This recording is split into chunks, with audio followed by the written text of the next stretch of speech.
What's up, everybody, and welcome back to another deck profile here on the channel. Today, we're talking about the Annie Lionheart Awakened deck that I played in tonight's Webcam Wednesday. Man, what a fun deck. Came in with some pretty obvious goals, and I think I accomplished those goals when it came to Annie. Let's talk about her. 7 hand size, 21 health character. Has a static that says whenever you are committing cards to pass a check, you can commit a backup as if it were a foundation. Very mimic shaped. He can commit assets instead of foundations once per card. And then enhance your attack, sacrifice a backup or a foundation. Take the top card of your deck, put it into your momentum. Once you have 3 momentum, transform your character into Female Titan Finale. Again, 721. Statically, you could do this same commit the backup to pass your check. But we also have a static of if I have 2 or more backups, my always get +2 speed, which matters. And then enhance, spin to momentum. This attack, mine or yours, gets a +3 or -3 damage, my choice, and then my next check gets +2, making my next card easier to play, whether it be me continuing to play cards on my turn or even as block. So -3 damage, +2 to my check to block, seems kind of good. So, the goal with Annie, the entire goal with Annie, is I wanted to see what this character looked like with backups in our deck. I like the idea of Annie being able to use these backups in a really effective way. Backups are my favorite card type in the game, and so I wanted to see what backup Annie looked like, and I thought that the best attack to play her with said backups was for Harness Undeath. Harness Undeath, my absolute favorite card out of Critical Role.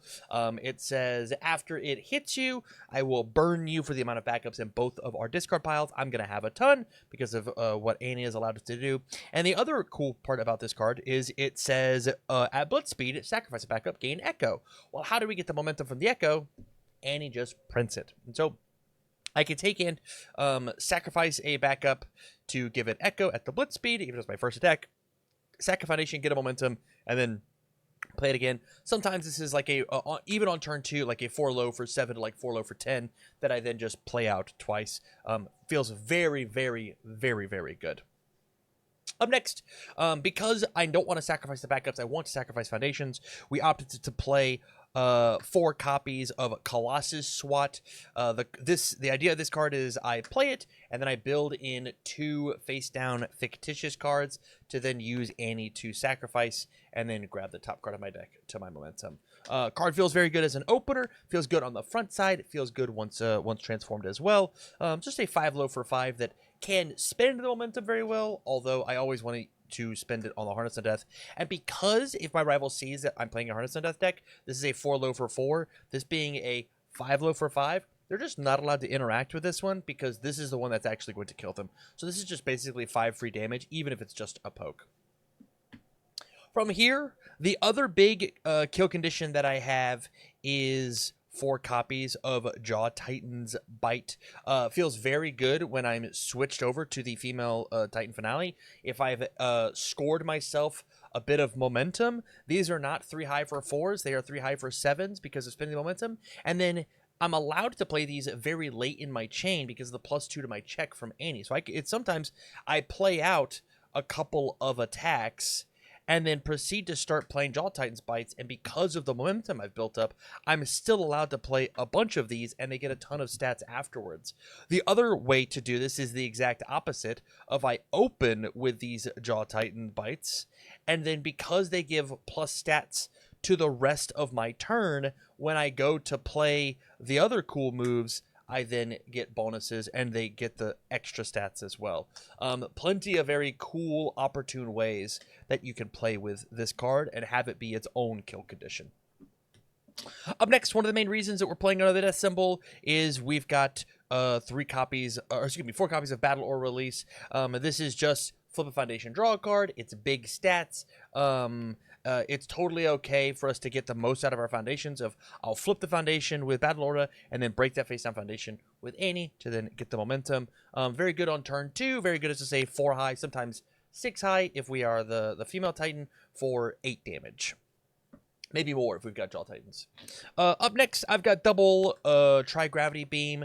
It's very easy for my character to find a ton of attacks in the card pool, especially with things like Jaw Titan's Bite. So Jaw Titan into Try Gravity Beam is a very easy 2-card attack string hand, as well as once I have a destruction sub theme in my deck, which is very easy to get off with frontside Annie. But once I've flipped over to the female Titan, there are foundations in my stage that want to be destroyed or trigger on some sort of destruction, so Try Gravity Beam gets to help me out there.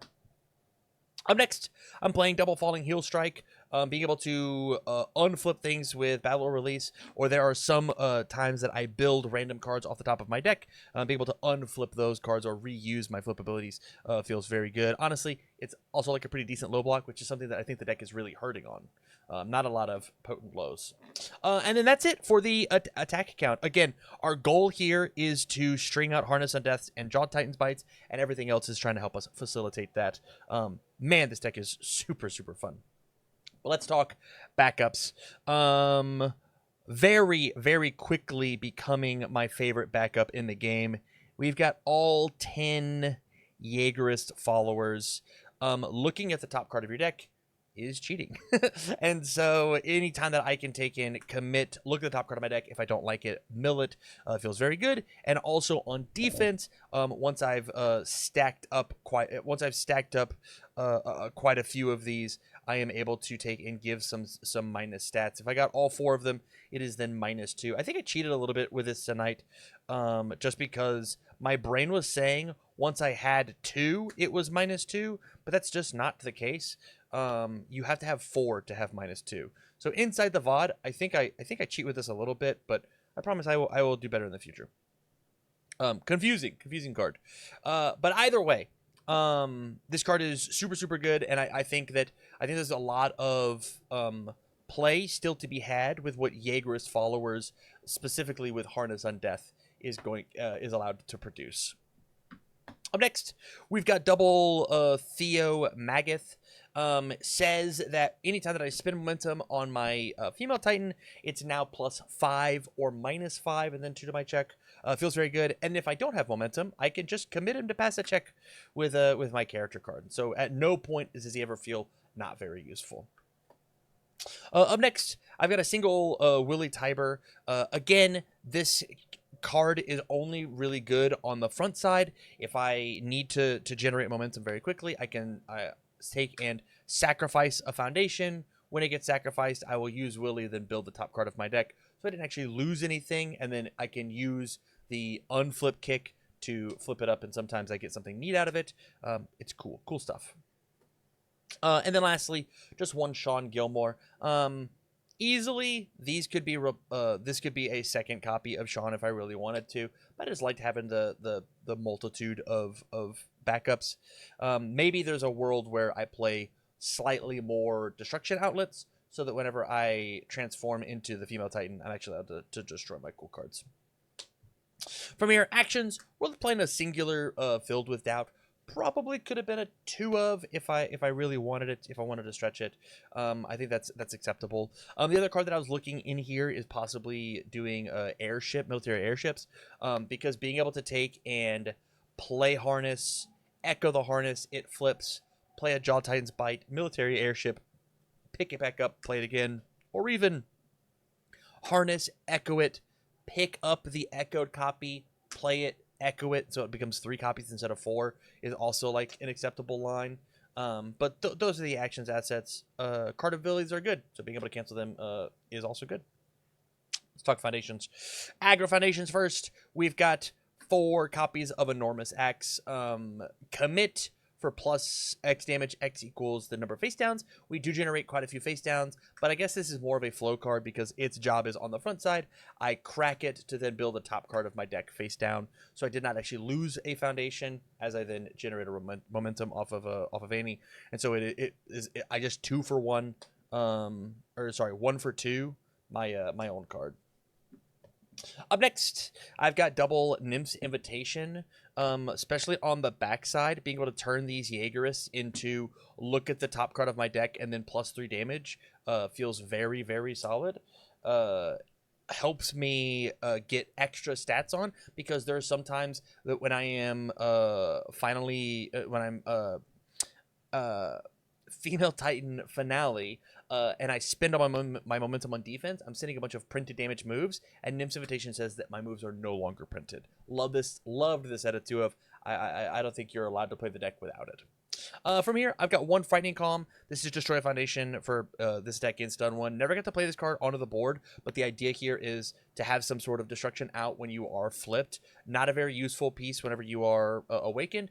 9 times, 99 out of 100 times, you want to destroy to get the momentum. But once we are flipped, there are some destroy triggers like the Enormous Axe that we'd love to destroy with Frightening Calm and get a little extra stun. Speaking of, one of those triggers that we have is just I'm with you. This card being able to be has had a ton of play, but I'm not playing a ton of the Bing Bong cards. So first off, on my turn with Annie, I can destroy with the I'm with you. The other thing that I'm allowed to do is I was able to use try Gravity Beam while it was in my state, while I'm with you was in my stage, to destroy it to look at the hand. Most impactfully, Jaw Titan's Bite. Discard the I'm with you, pick up a Jaws Titan's Bite, it gets +2 damage. And then the coolest thing that I got to do with it was just to use a Jaegerist follower.